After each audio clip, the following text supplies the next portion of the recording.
are ready to get started tonight. See a couple people still arriving, getting drinks, food. Welcome to our annual presentation seminar Paul puts on security, identity theft. It's a tradition. I think it's the highest average attended seminar we have every year, so very cool. So we're going to start off with a little bit of trivia. Paul kind of went off the tracks a little bit because we were on a really long weather trivia streak and he went off to some other subject. But we're going back to weather. So, February, Wisconsin, what's the highest temperature and date on record? Guesses? Just shout it out. Highest temperature and date. I'll take how about just the temperature in the year? Temperature and the year in February, highest recording. We got 70, 72.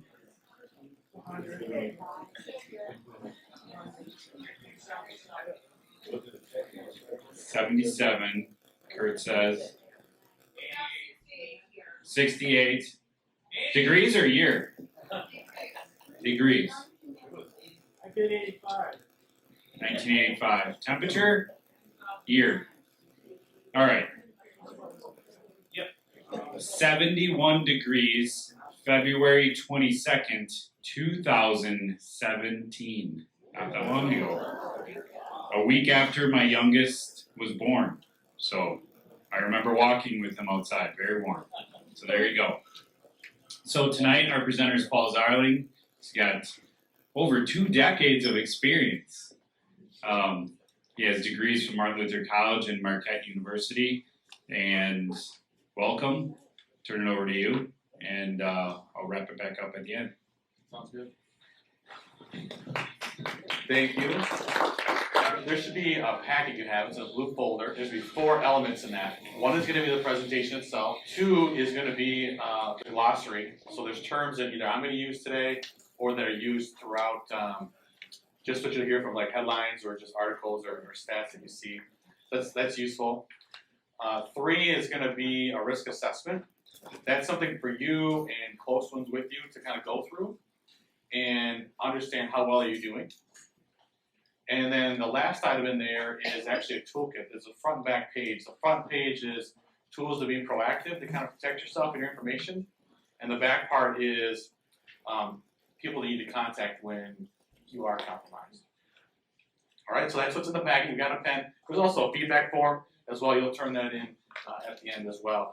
So I'm going to get going here pretty quick here. If you do need more food or water or beverage or whatever it is, just go ahead and get it. Restrooms are in the back there, and then if you want to silence your phones just out of courtesy for guests, that would be great. So it has been a year since I've been up here, giving the full presentation. Sometimes I'm up here, doing the opening and closing with everything. But I thought I'd bring up to speed on some things where in my life. That's me scuba diving there. I enjoy doing that. If you're wondering why I'm by a motorcycle 50 feet down, I was too. According to the locals, there's about 10,000 reasons why that's down there. I thought it was kind of fun, near the second largest reef in the world. And when I'm not underwater, I like to be kind of on the mountain skiing, and it's really cool. My youngest 2 kids are pretty proficient skiing now, so we kind of go a lot of different places and get a lot of runs in versus playing the pizza French fry game with them trying to learn to ski.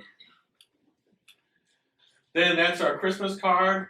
Been blessed with a large family. For those that know me, you may wonder, well, wait a second, there's an extra person in there. And that's true. There was an engagement this year.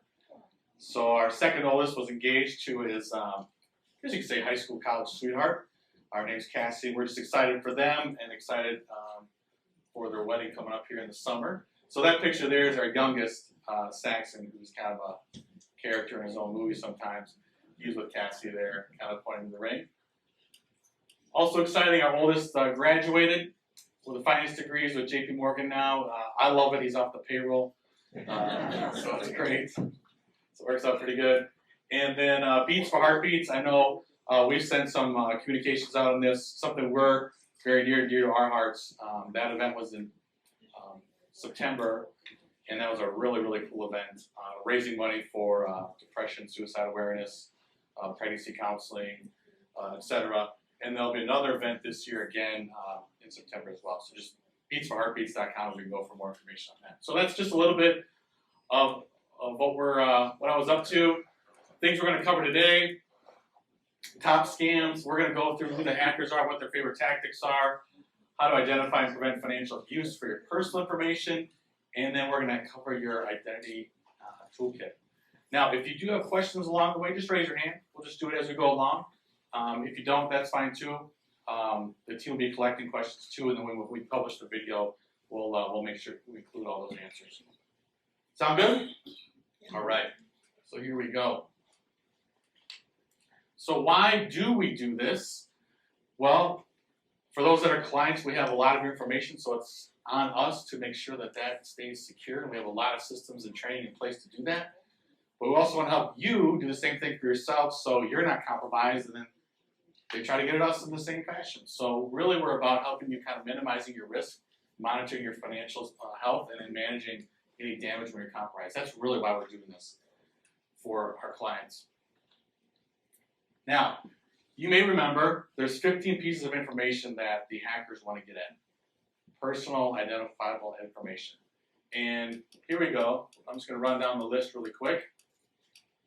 And as you'll note, the first three are already kind of public information, right? So right off the bat, you know, scammers, hackers can kind of search that information about you. It's really, really on you then to take ownership of how do I keep my information secure the rest of the way. So I'm going to teach you how to do that and give you tools to take home on how to do that as well. Now, what's interesting with fraud tactics is there's kind of like the corporate side and the personal side. So the corporate side would be, hey, you've got a Marriott account, maybe you travel, or you have a Facebook account, or whatever it is. It gets hacked. Scammers try to get your information, use that information to, you know, create synthetic version of you, or use it to open up accounts. Anyway, some sort of like, you know, unethical way to get money using your information, right? That was kind of the corporate end of it. The other side of it is just going after you individually, right? So all of us can probably talk about all the robocalls or the texts or the emails or whatever version they're using to get at you and your information, right? So those are the two areas that they go after. And it's big business, right? There's $43 billion involved, 39 million victims, $1,100 is the average loss per victim. That seems small, but then when you talk to people that have losses of 7,000, 50,000, 100,000, you know, it can add up really quick. It's not just a certain age group. Everybody's involved. You can see on the screen. It's younger kids all the way to senior citizens. And the tactics may be different.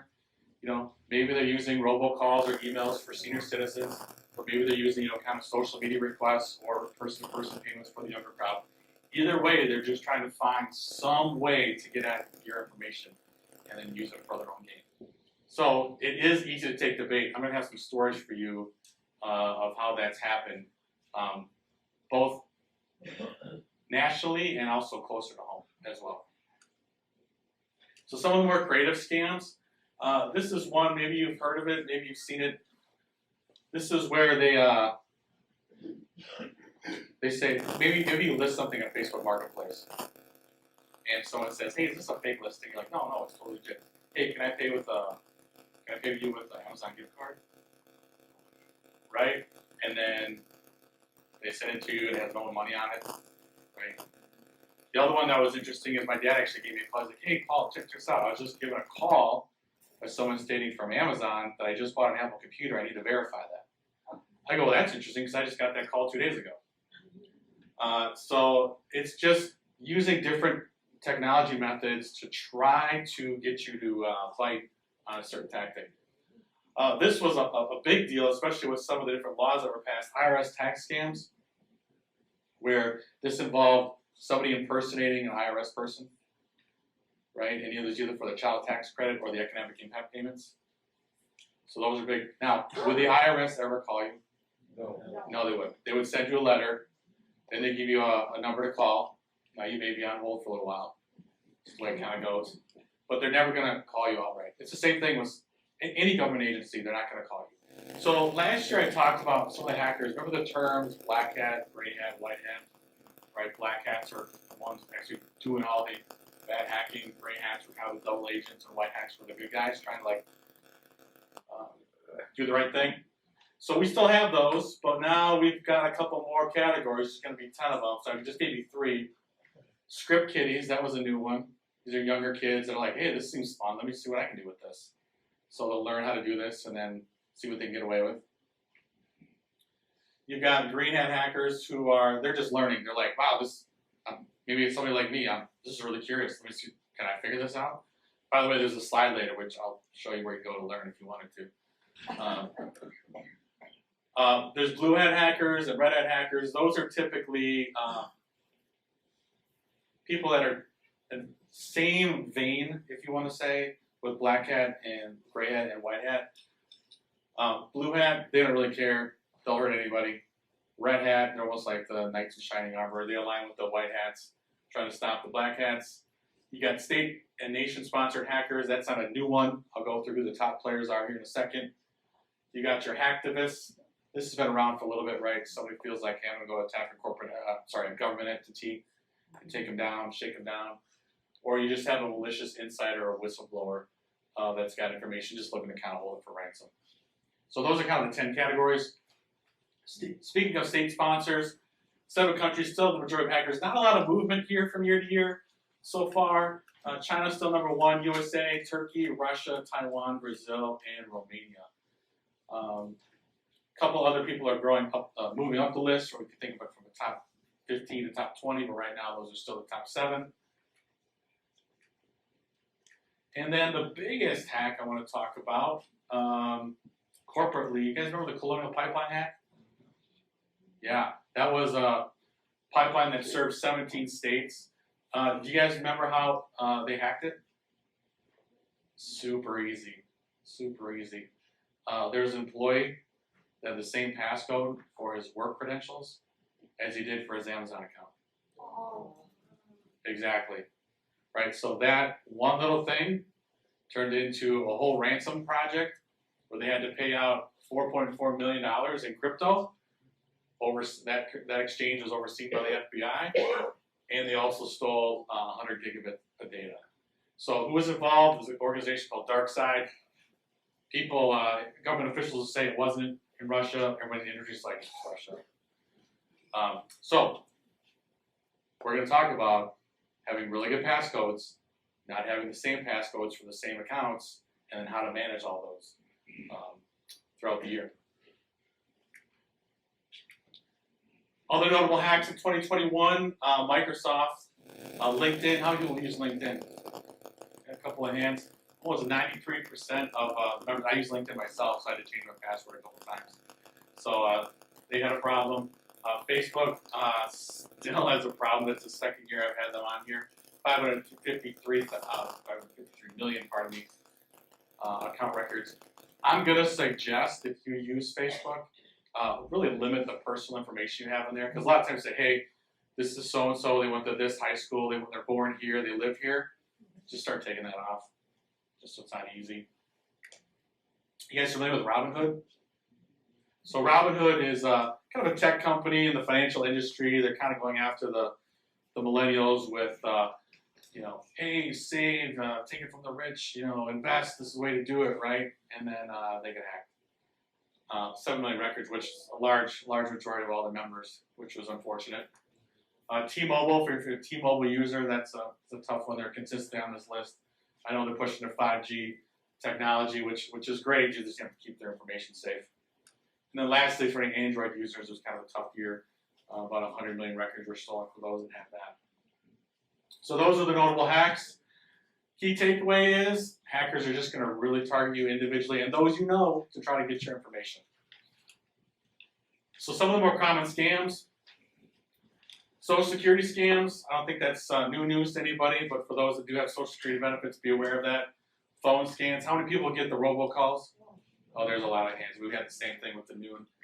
How about phishing scams? This is where the email comes in, yep. Yeah. So if I use phishing, is for email. If I use smishing, SMS, that's for text, like the text ones. I'll show you ones that I got myself. And then there's phishing, those are the robocalls, just to clarify the lingo there.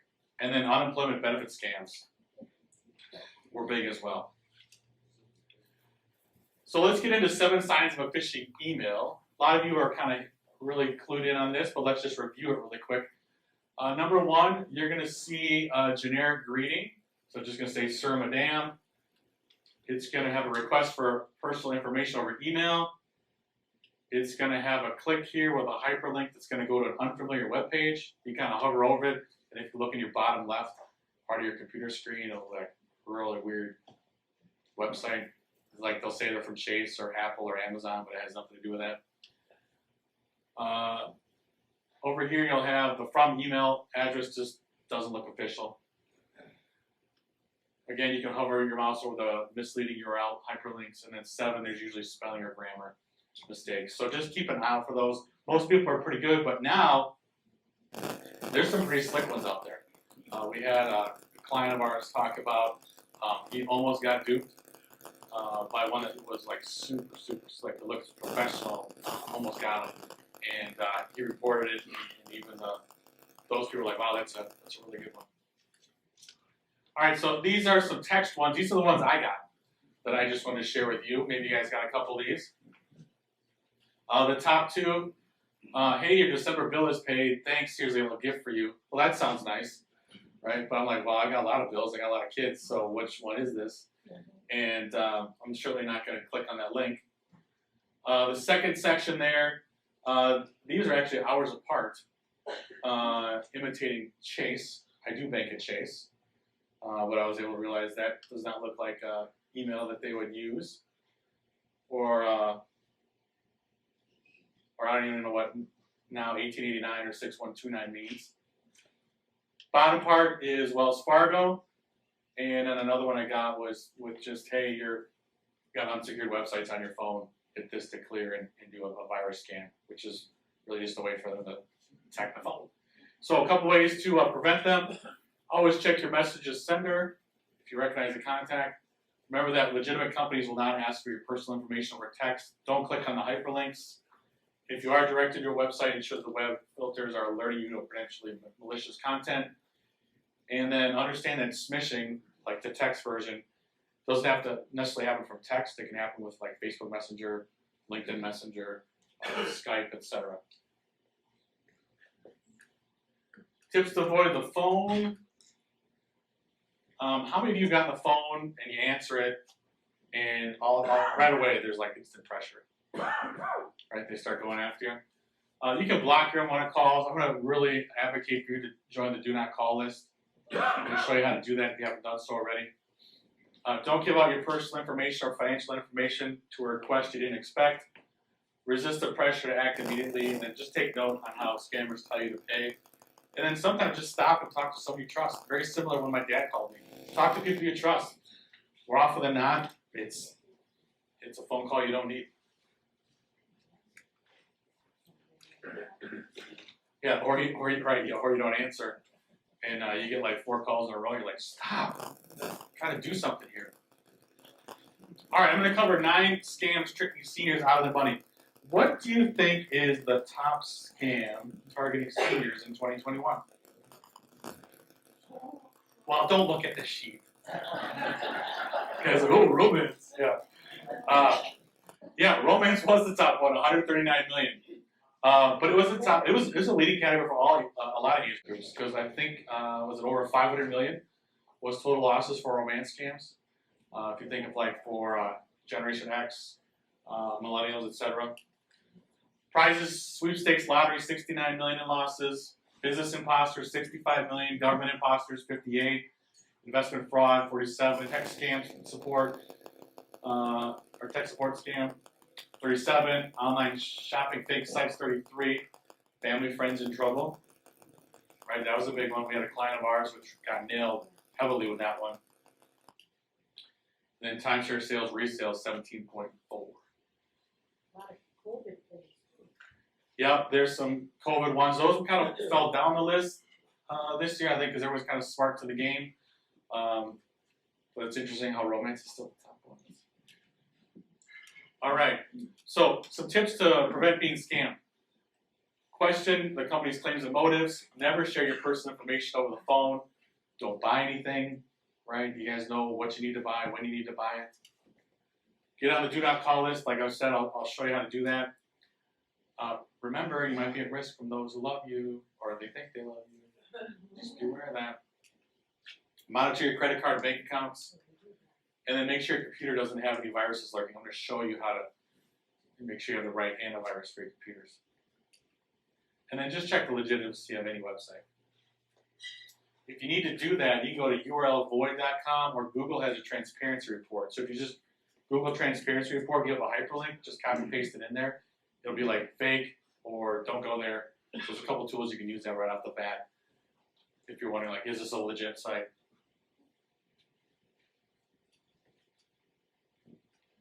So now let's get into some tools. You guys ready for this? So you can pull out your toolkits if you want. Quick refresher, why do I always encourage 12 to 16 characters using letters, numbers, symbols, etc.? Why do I always encourage that?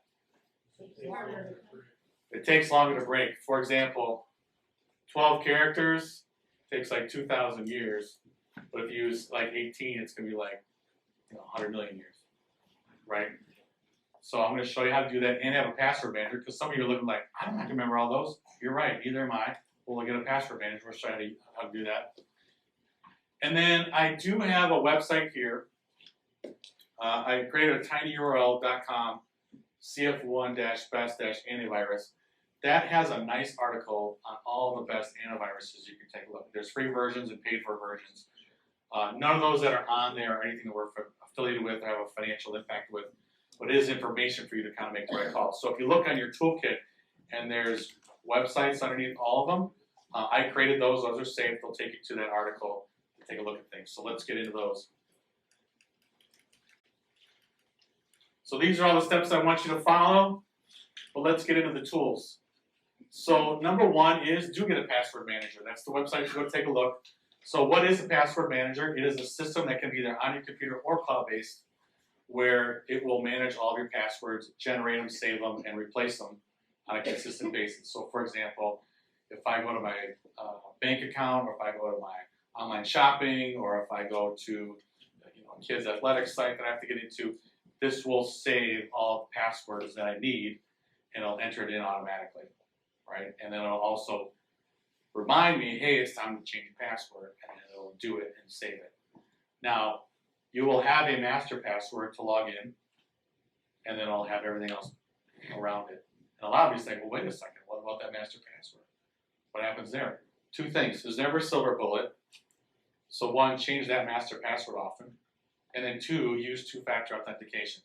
For those that don't know what that is, two-factor authentication is how many times have you logged into something, they want to send you a code to your text, so you can enter that in, right? That's two-factor authentication. The other way to do that is you can have a Google app, which I'll get into here in a second. I think it's actually the next one. Yeah, there's a Google app, which you can have on your phone, and then it'll automatically generate a 6-digit number every 15, 30 seconds that you can enter in. So there's a couple ways to do that. So password manager, use that. That link will take you to all the best password manager. We use Dashlane where we're at. Love it. It's working out well, but that doesn't mean that's when you have to use. There's a number of good ones out there. Do use two-factor authentication. Securing your smartphone. How many of you use the 6-digit version to get into your smartphone? I have 4. Ooh, don't do the 4. Make it 6. And don't use your birthday.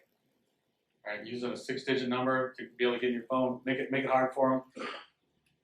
This website here will give you instructions on how to secure your smartphone. It's a really nice resource there. Secure your connected devices. I realize we're a wide spectrum of what kind of smart devices people have in their homes. Maybe someone they just have a wireless router to, hey, I've got a smart fridge, right? Or I've got a smart thermostat, etc. This is a nice article on how to make sure you secure all those.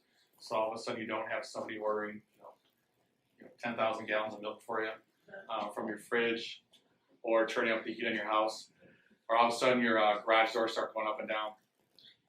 There was a story, right? How are you familiar with Nest or a lot of these home security systems? Yeah. If you don't secure those right, guys can hack into that and start talking to your kids. I don't know if you really want that happening, right? So it's secure your device, use two-factor authentication as well. The next one is setting up a Google alert for your name. How many people have done that? Gonna suggest you do that, just so you kind of know what's happening. I'll give you an example that happened to me this little while ago. I was working at a publicly traded company and got into work in the morning, and people were like, "Hey, are you okay?" I'm like, "Yeah, I'm fine. What's going on?" I'm like, "Oh man, it's all over the news. There's this Jessica Zarling that like got drunk and stabbed her husband." I was like, "Well, that's interesting." I said, "I feel all right. Maybe there's another husband. I don't know." And so I Googled it, and there's another Jessica Zarling in Port Washington that actually happened. She got drunk and attacked her significant other. So we put a Google alert, or at least I do, on my wife and her middle initial and her last name. So that's how I'm gonna encourage you to set a Google alert for your name. How many of you order your credit reports on a consistent basis? Kind of, sort of, maybe. Okay, so you can get a free one every year from each of the credit bureaus, and if you do it right, you can sprinkle it throughout the year once every 4 months. So you can go to annualcreditreport.com and order one from Equifax first, then Experian, then TransUnion, right? So you can get that, or use the 800 number. I've got an 800 number for you a little later on. How many of you use credit monitoring?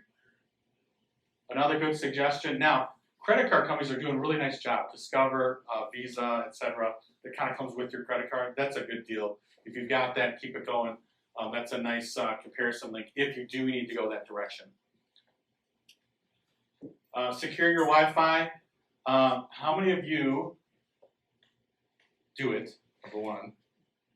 And then on number two, how many of you have changed the password from the manufacturer's suggestion? All right, enough hands, not enough hands. So a nice article here on how to do that. If it comes with it, it's already going to have a really secure password. I would suggest you change it after like 90 days or longer. And then if you have a household like mine, where there's a lot of people coming in and out, we've kind of created a guest channel. So people do need to use Wi-Fi. Hey, here's the guest version, and then kind of stays on our version. Resetting your passcodes. Are people doing this every 90 days? Oh, come on. We got to start doing this. That's why you have the password manager. It makes it really easy. You get prompts. They do it. You get these super long things that look like a swear word, and it remembers it. You don't have to remember it. How many of you are shredders? Tell me you got shredders. Okay, that's a lot of hands. That's good. Shred it, shred it, shred it. That's a good one. That's another good tip, right? Learn something every time. So if you've got medication bottles, take them off, shred them up, so you don't have that like you talked about. Good point. All right, now I'm going to get into the reactive tools for your toolkit. So this is going to be a lot of contact information. So here's the 800 numbers and the websites for all the credit reporting agencies, Equifax, Experian, and TransUnion. So if something does happen, I'm going to give you the steps exactly what to do. But this is going to be the contact sheet. I'm going to get into the steps you want to follow. This is for the FTC, identitytheft.gov. It's a very good resource. We'll talk more about that in a second. Do write down your local police, like here locally, West Bend and Washington County do a great job with identity theft. They have people on the scene. But if you're from another county, make sure you have it all written down. Social Security Inspector General, if you're suspecting anything funny about your Social Security benefits. U.S. Treasury Inspector General, that's for anything related to the IRS. The Do Not Call Registry, remember I talked about, hey, make sure you're on the Do Not Call list. That's how you do it. You go to the website or the 800 number. I would recommend actually refreshing your number every so often, maybe every year. I mean, I've done a number of times. I still get robocalls, but I like to think I'm not getting as many as I would. Could be wishful thinking. U.S. Postal Service Inspection Service, there's the information there. In case you suspect anything weird with the mail, go ahead. Can you register your cell phone number now? I thought previously you could only register landlines. No, you can register any number. Can register cell phone. Yep. to another question. This Wisconsin Department of Agricultural Trade and Consumer, that's the Wisconsin version of the U.S. Treasury Inspector General, just so you have that. And then make sure you got all your bank and credit card information. All right? So what do you want to do if something happens? Here's the road to recovery. Place a fraud alert with the companies you know the fraud occurred.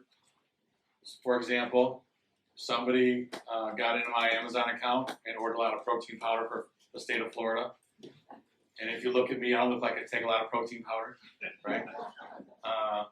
So they were able to recover that pretty quickly. Place a fraud alert and get your credit report. I'll tell you about another story that happened to me where I did involve the credit reporting agency. So I was in Jamaica and my credit card was with me at all times. Maybe it was used 2 or 3 times. I keep it in a RFID covered case. But anyway, it was compromised. And how I knew that was I was in Jamaica in January, and in late January, I got an alert saying, hey, there's suspicious activity.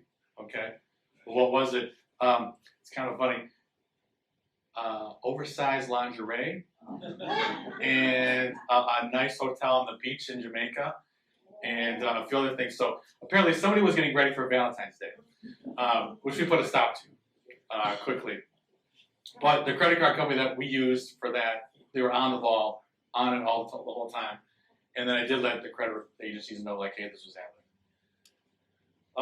If it's serious enough where you felt like you got scammed out of money, like a large amount not related to your credit card, you do need to report identity theft to the Federal Trade Commission, and then you do need to file a report with your local police, right? So all those 4 steps combined, especially when the numbers are like, whether it's $3,000, $30,000, or $300,000, when your money's been swiped from you, no, that's a big deal. So all those 4 steps need to happen, which is why I encourage, if you use your credit card for your regular purchases, do that instead of a debit card, right? And why would I say that, right? If you use a credit card, whose money's on the line? The bank. If you use your own debit card, whose money's on the line? Yours, exactly. That's a good point. Her question was, hey, when you travel, do you let your credit card company know where you go? Yeah, you can. There's nothing to stop you from doing that. You're welcome to do that.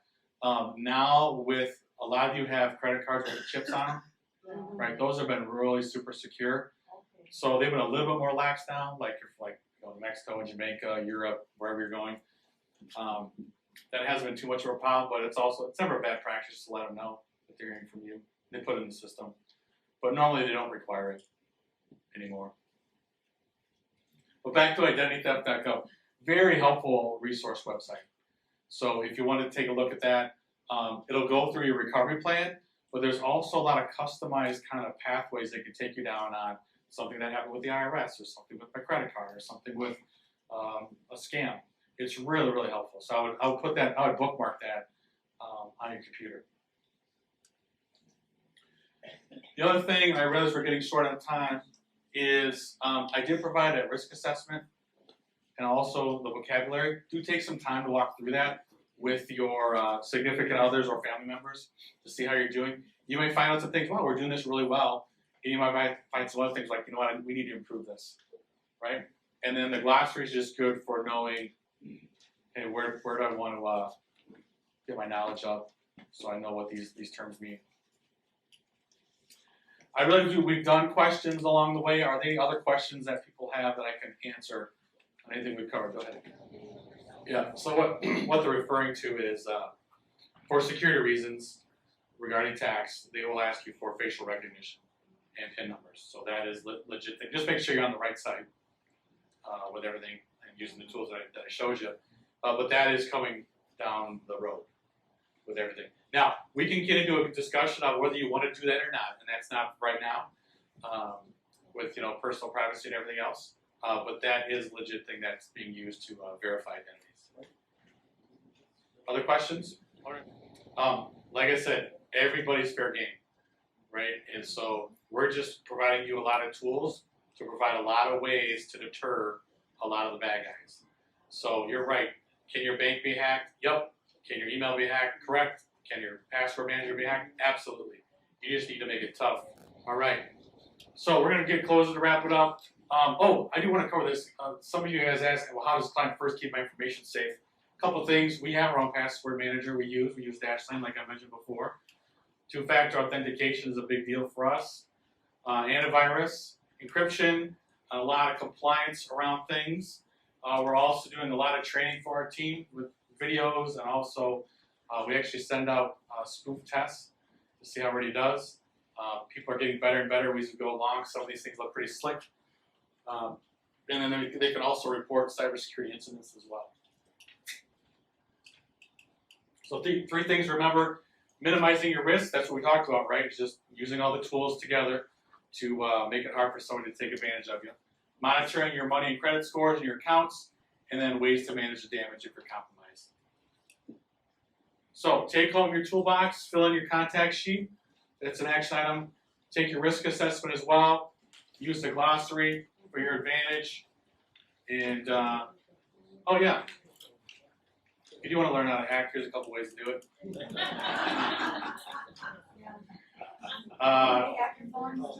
Yeah, hack-splaining is a good one. Security tubes, fun. That's like the YouTube of security. Just to name a couple. Hey, but don't go crazy on this, right? Just take your time. All right, but again, just remember why we do this. We do this because we need to keep your information safe, and we want to provide you guys tools on how you guys keep your own information safe. That's the big reason why we're doing this.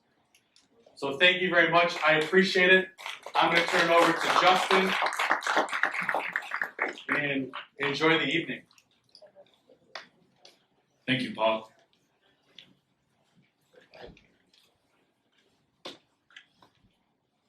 In everyone's packet, you should have, as Paul mentioned, your risk assessment that you can use as a tool.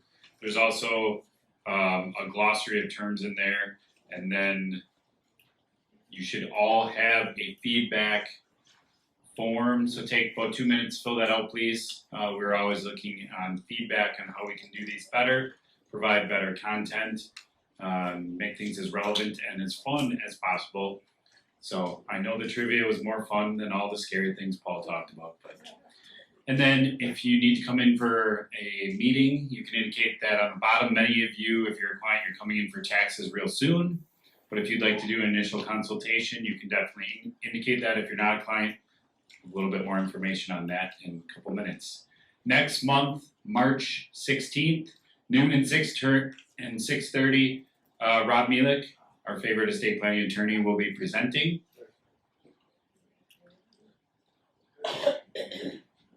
Do's and don'ts for estate planning. And then it is tax season. If you are not a planning client, then most likely you may be eligible for the $89 tax special.